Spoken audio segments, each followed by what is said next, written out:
welcome back to my YouTube channel. Today I'm going to show you how I created this glamorous cut crease. So I'm going to use the Morphe 35B eye palette, and the first shade that I'm going in with is the light pinky shade, and I'm going to use this as my transition shade. So I'm going to blend this all over in the crease from back and forth. I want this shade to be everywhere. So now I'm going in with the black shade from the 35B eye palette. I will put a link in the description bar where you can get this palette. I think it's just available at the Morphe website. So I'm going in with this matte black shade, and I'm going to use this shade to create the crease line. And today I'm going for a cut crease shape with a winged end.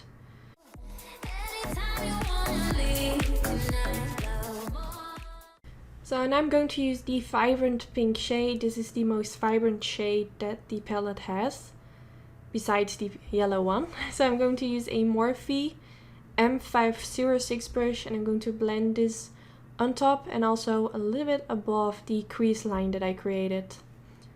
And first I just applied a tiny amount of this eyeshadow on the brush, and then I'm going to build it up by going back in with more product and more product. But I will recommend to start it off with not a lot of product and then just build it up. This way the chance that you will mess it up will be smaller. And as you can see, now I'm going back in with more product to intensify that vibrant pink shade, because I want it really obvious to show in my crease. So now I'm going back in with that black eyeshadow shade, and I'm going right on top of that crease line again to intensify the darkness.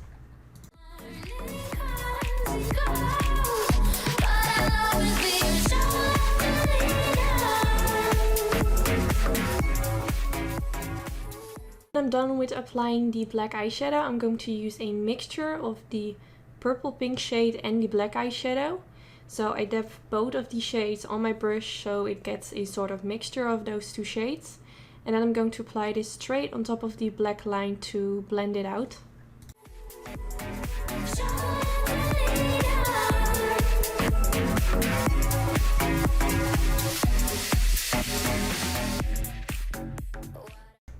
Now I'm going in with the MAC Pro Longwear Concealer in the shade NC15, and I'm going to use this all over the eyelids and also straight underneath that crease line to make it look very sharp. And it will also clean up all the mistakes that I have made, because you can see some eyeshadow is on the eyelid, but I don't really worry about it because I know I will fix it with the concealer. This incarnation is really wide. The air is getting warm. Now I'm going to use the white shade from the 35B eye palette, and I'm going to use this shade to apply it all over the eyelid, just to set the concealer in place so it's not going to move anyway. And I'm going in with the Colourpop Valley Girl eyeshadow. I've used it in my previous makeup tutorial and I was in love with it, so I'm only going to apply this at the beginning of my eyelid just to give it a extra sort of sheen. So now I'm going in with the Wicon. I still don't know how to pronounce this brand, but it's their gel eyeliner, and I'm going to use this to create my wing and also to apply a line above my lash line. For my next video I will go more in depth on how I do a cat wing.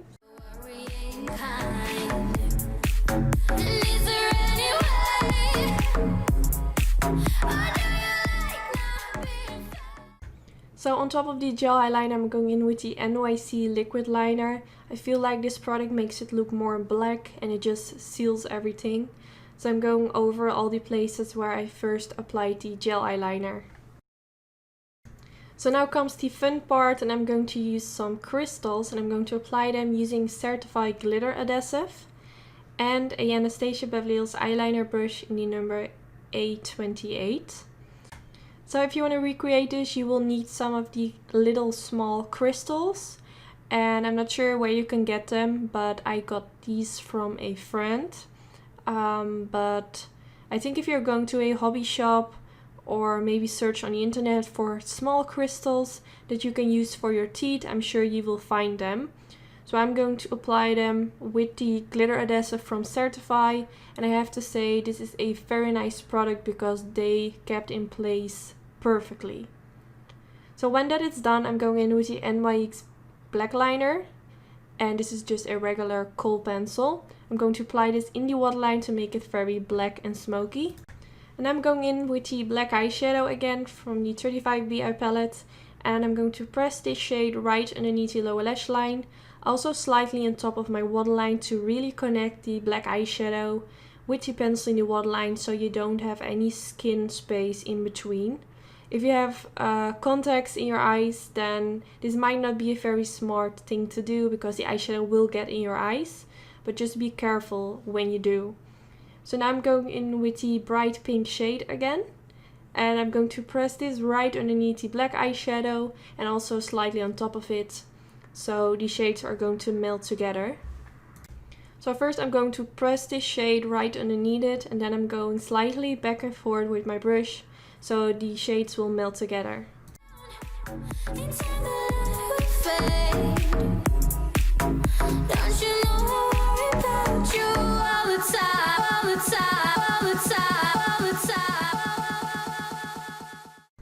So for my mascara, I use this new mascara which I got in the mail, and it's by L'Oreal. I use it for my upper and my bottom lashes. And for my fake lashes, I use lashes from my own lash company, Anytude, and this is the style Wary, one of my favorites. I have a discount code for y'all in the description bar. And yes, it's already the end of the video. I really hope you enjoyed watching. For me, it was really fun to create this, and if you want to see more videos where I use these crystals, then let me know in the comments. Don't forget to subscribe, and I hope to see you in my next video. Bye guys! I know you're the worrying kind.